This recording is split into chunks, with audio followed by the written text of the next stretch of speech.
तुम्हें नजीब के कत्ल के इल्जाम में गिरफ्तार करता हूँ। भाभी क्या कर रही हैं? आज फातेह, मैं मुस्तफ़ा की शर्ट इस्त्री कर रही हूँ। उनकी सारी शर्ट इस्त्री कर दूंगी ताकि जब वो आए तो वो जो चाहें पहन लें। भाभी वो हवालात में बंद हैं, लेकिन मैं रोजाना उनका पहले की तरह ही इंतजार करती हूँ। पता है उन्हें ये शर्ट बहुत पसंद है, इसीलिए मैं इसे बहुत प्यार से इस्त्री कर रही हूँ। बोलेंगे आसिया, तुमने मेरी वाइट वाली शर्ट अच्छे से इस्त्री की है कि नहीं? मैं बोलूंगी कि कोई और पहन लो मुस्तफ़ा, पर नहीं, उन्हें तो यही पहननी होगी। तुम्हारे भाई भी ना कुछ ज्यादा ही जिद्दी हैं।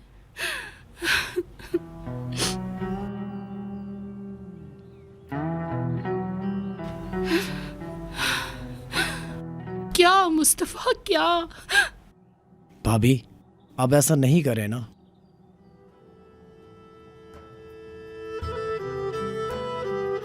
तुम तो जानते हो ना फातेह, मैं तुम्हारे भाई के बगैर नहीं रह सकती। ऐसा क्यों हुआ आखिर? भाभी देखना, एक दिन सब कुछ सामने आ जाएगा। मुस्तफ़ा भाई आ जाएंगे और वो आपसे इसी शर्ट का पूछेंगे। आप कहेंगी कि मैंने इस्त्री नहीं की, तुम कुछ और पहन लो मुस्तफ़ा। फिर वो आप पर गुस्सा करेंगे। ऐसा होगा ना? बिल्कुल होगा भाभी।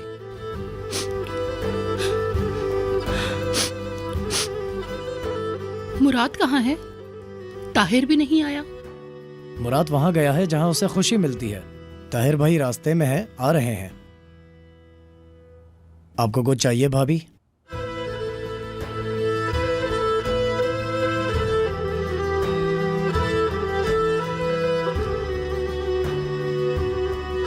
चाहिए। हुक्म करें भाभी।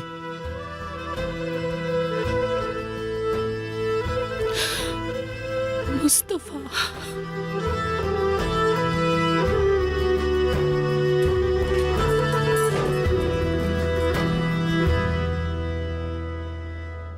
बाबा आप कब आए? बाबा आप यहाँ क्या कर रहे हैं? बेटा तुम यहाँ क्या कर रहे हो? आपकी बेटी से भागा हूँ बाबा। हाँ हाँ, तो ये बात है।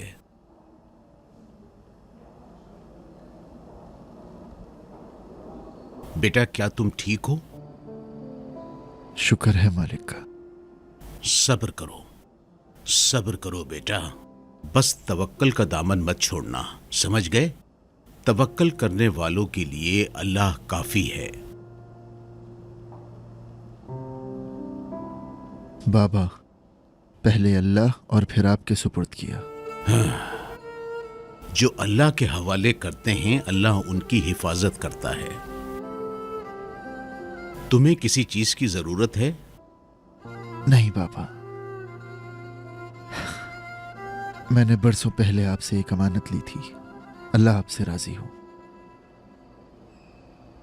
बाबा ताहिर के बारे में कुछ पता है आपको? वो वापस आ गया? नहीं, उसकी मुझे भी कोई खबर नहीं है। मेरी बात याद रखना बेटा, जो अल्लाह पे भरोसा रखते हैं अल्लाह जरूर उनकी मदद करता है। तुम अपनी उम्मीद कभी ना छोड़ना बेटा। दुआ तकदीर बदल देती है। हमारा मालिक सिर्फ अल्लाह है। ठीक है, अब मुझे इजाजत दो। ख्याल रखना अपना। शुक्रिया बाबा।